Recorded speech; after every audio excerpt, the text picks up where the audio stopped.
Mother always on duty.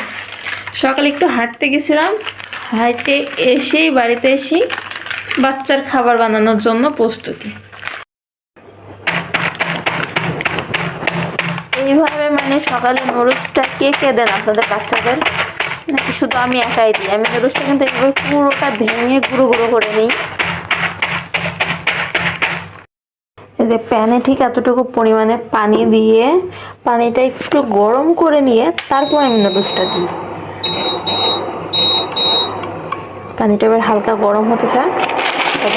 পানিটা কিন্তু হালকা গরম হয়ে এসেছে, ওই যে বুড়বুড়ি ওঠা শুরু হয়ে গেছে।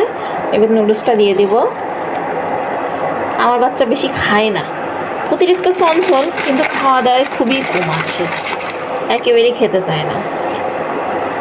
এতটুকু রান্না করতেছি, এইটুকু সে খাবে না। এটা যে এখন মানে ফুটে উঠবে তখন আমি মশলাটা দিয়ে দিব। পানিটা কিন্তু এখন পুরোপুরি ফুটে গেছে। এবার আমি মশলাটা দিয়ে দিব। মশলা অল্পই দিব, কারণ মশলা বেশি দিলে বাচ্চাদের গ্যাস হয়। আমার বাচ্চারও হয়েছে, আমি প্রথমে বুঝতে পারিনি, অনেক বেশি মশলা দিতাম।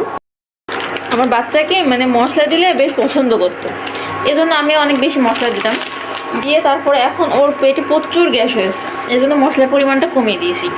অবশ্যই বাচ্চাদের নুডলসে মশলার পরিমাণটা কম করে দিবেন, নাহলে বাচ্চাদের পেটে অনেক বেশি গ্যাস হয়। রেডি হয়ে গিয়েছে আমার বিটা সোনার নুডলস রান্না করা। এই যে এরকম পাতলা করে আমি দিই ওকে নুডলসটা, ছোট তো এখন তো এইভাবেই দিই আমি।